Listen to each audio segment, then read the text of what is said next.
Hello বন্ধুরা, আজকের এই মিষ্টি খেতে চলে আসলাম গ্রামের দিকে। আসলে গ্রাম অঞ্চলে কিন্তু এই মিষ্টিগুলো দেখা যায়, তাই আজকে একটু গ্রামে ঘুরতে আসলাম। তাই গ্রামের বাজারে এসেই দেখি, আমি ছোটোবেলায় এই মিষ্টিগুলো খেয়েছি। এই যে গোল গোল ঢোলের মতো একটা মিষ্টি, গোল গোল বুঝছেন, মিষ্টি কুমড়োর মতো একটা মিষ্টি। তা এই মিষ্টি আগে আমি বাজার থেকে কিনে খেয়েছি 1 টাকা করে। এখনও কিন্তু এই মিষ্টির দাম একটা 10 টাকা পিস, বুঝছেন। আর এই হলো দানাদার খাবার, গোলগুল্লা, মানে একটা রসগোল্লার মতো গোল গোল। এই দানাদার হলো আপনার 150 টাকা কেজি, 160 টাকা কেজি, 150 টাকা এরকম। তা এই মিষ্টি খেতেও আসলাম।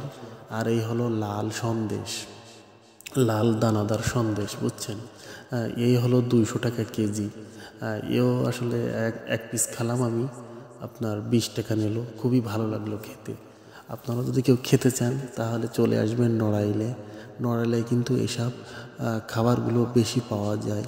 গ্রাম অঞ্চলে এসব গ্রামের হাট হচ্ছে এই জায়গায়, এই বাজারে। আর এই বাজারেই কিন্তু এত সুন্দর সুন্দর খাবার পাওয়া যায়। এই দেখেন সন্দেশ, তারপর দানাদার, তারপর জিলাপি, তাল মিস্ত্রি, এই যে তাল মিস্ত্রি, সাদা তাল মিস্ত্রি। তারপরে এই হলো সেই বাতাসা।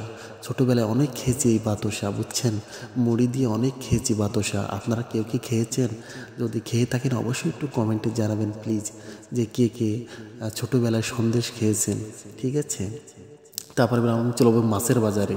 এই দেখুন মাছ, এই হলো সে লাল মাছ, পেটমোটা মাছ বলে কেউ, কেউ বা মিনার কাপনা কি বলে, এই সেই মাছ বলে।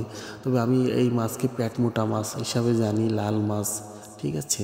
এই লাল মাছ আসলে দেখতে এত ভালো লাগছে। তারপর আমি চলে গেলাম চিংড়ি মাছের এখানে। এই যে এই দেখেন, এই হলো ছোটো ছোটো সেই গুসো চিংড়ি না কি বলে, গুসো চিংড়ি, হ্যাঁ হ্যাঁ, সেই গুসো চিংড়ি। তারপরে এনে আসলাম একটু একটু বড়ো বড়ো চিংড়ি। এই চিংড়ি আসলে লাউর ভিতরে দিয়ে রান্না করলে খুবই ভালো লাগে।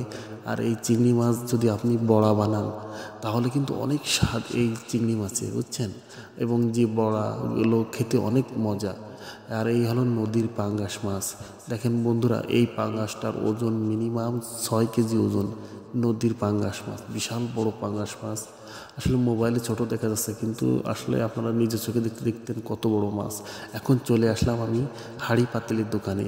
বন্ধুরা, যাদের আসলে সামনে বিয়ে আছে, অবশ্যই বিয়েতে হাঁড়ি পাতিল কিনতে হবে, তারা আমার সাথে যোগাযোগ করবেন। এখান থেকে কম দামে হাঁড়ি পাতিল কিনে দেবো আপনাদের, অনেক কম দামে, ঠিক আছে। আমারও নিজেরও লাগবে, আমারও নিজেরও বিয়ে আছে সামনে, সে জায়গায় হাঁড়ি পাতিল লাগবে।